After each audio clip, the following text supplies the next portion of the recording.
when I had that, I remember the time I decided to jump out of the truck that I rather die or live.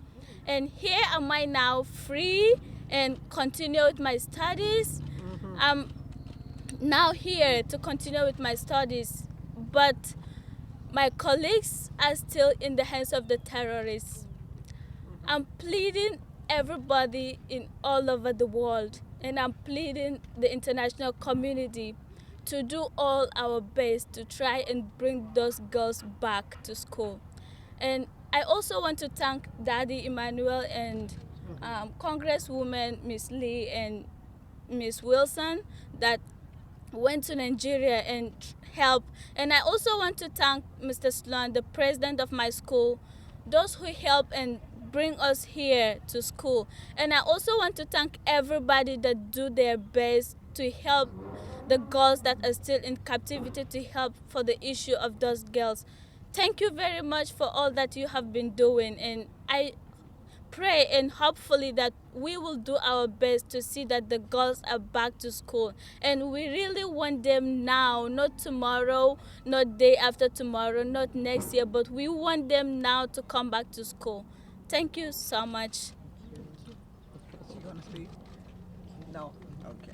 Let's give her a rousing hand of applause. That is just absolutely phenomenal.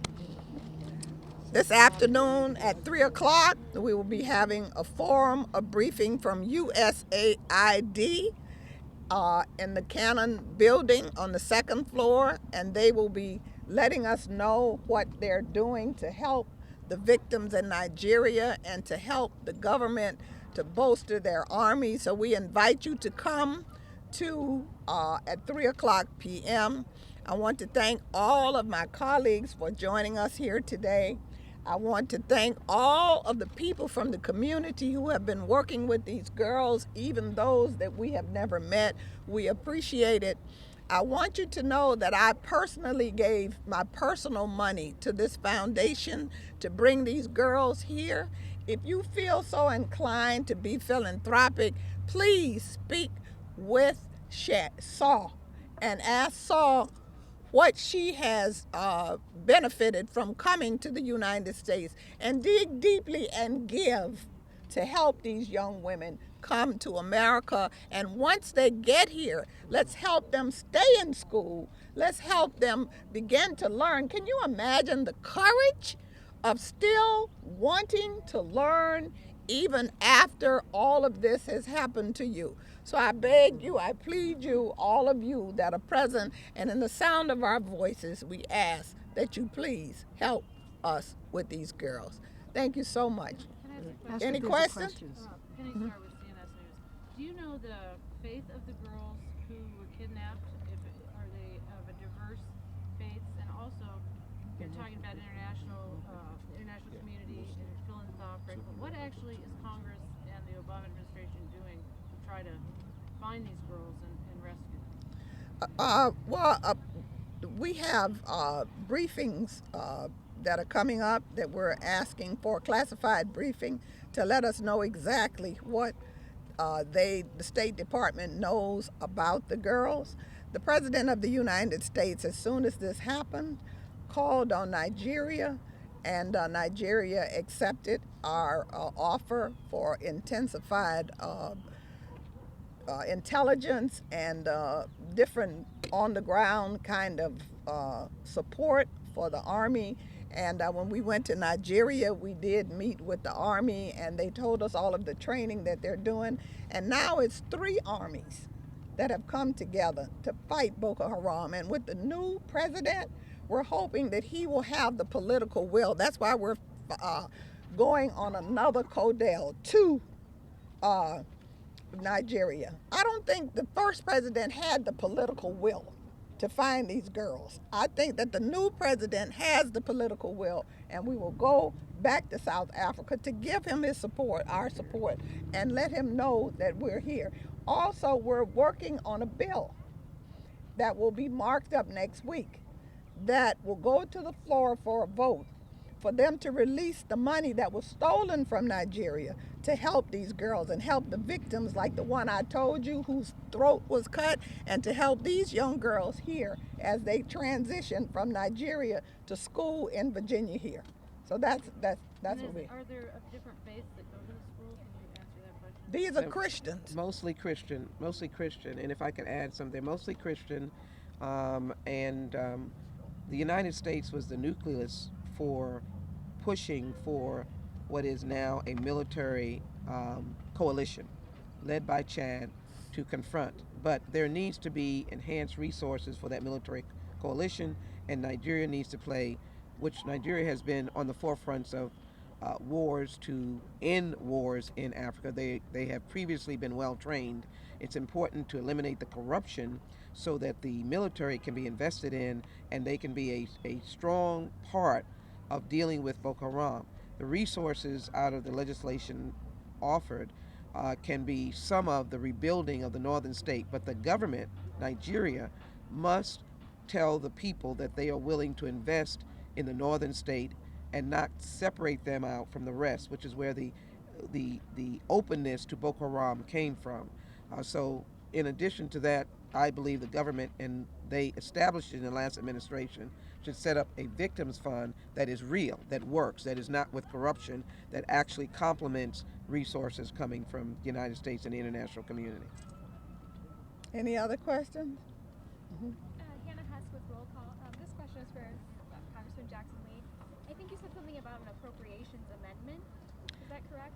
Yeah. Could you go into more detail on that? Well, countries get monies through their individual appropriation for a variety of reasons to a number of different accounts.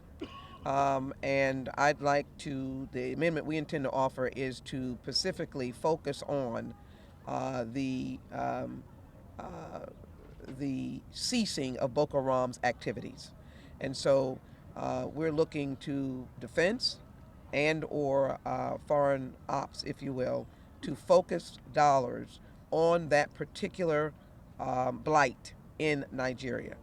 And it could come in the way of the placing of the internally displaced persons, like providing for the internally displaced persons, which are 800,000 children, 1.5 million, or it could come in the form of the appropriate military aid.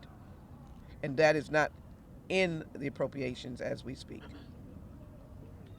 But that doesn't mean anything. We're going to get it in there, and then and we also. That's the strength that we. Separate from the bill? Yeah, that's separate from the bill, but the bill is being offered by the chairman of the subcommittee on Africa, Representative Smith. And so that we feel that right. that's going to be that is going to be co-sponsored by the whole Foreign Affairs Committee. And we're going to get all of the women here to co-sponsor it. This is a bill that we have been crafting all over the spring break, and the bill is ready now. And hopefully it will be marked up next week and go to the floor. We have a companion bill that's going to be marked up in the Senate, and it will release funding for what Ms. Jackson Lee has just said the appropriations bill will do. So we'll be doing a lot of things. Those are not the only two things. But we will be doing other things. What's the number of the bill? The House bill? Or We'll tell you after this. Okay. I can't remember the name of the bill. Can I just add that there's no rescue unless the world knows about it. And that's what we're trying to do, is raise attention. We're going to the floor, and each of us are going to be giving a speech, a 1 minute, in support of the girls. And I want to thank the press for being here, because if you aren't here to tell the story, then it doesn't get out to the public. It's very, very important.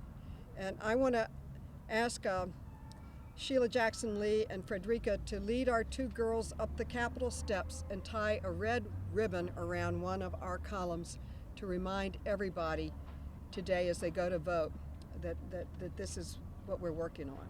Anyway, but thank you for being here. You will notice that all of the women today will be wearing red. Our Madam Pelosi, I call her the Speaker Pelosi, has joined in with us. She's wearing red. We will vote on the floor in the well together by card, and all of this is in response to hashtag, please do not forget, hashtag bring back our girls. So as a result of today, we're hoping that we will reach 1 million people. We have thousands, and we're hoping that people are watching. And Carolyn has gotten New York on board and the Empire State Got the Building, whole world going. and we have the whole world going. So the more we tweet, the better. Tweet, tweet, tweet. That's the way we speak now. Tweet, tweet, tweet. Hashtag. And why are we here? Bring back our girls. What do we want to do? Bring back our girls. What do our like-minded men want to do? Bring back our girls. Girls are so special. Thank you so much. Thank you. Thank you. Thank you very much. Thank Thank you. you. Thank you very much, sweetie.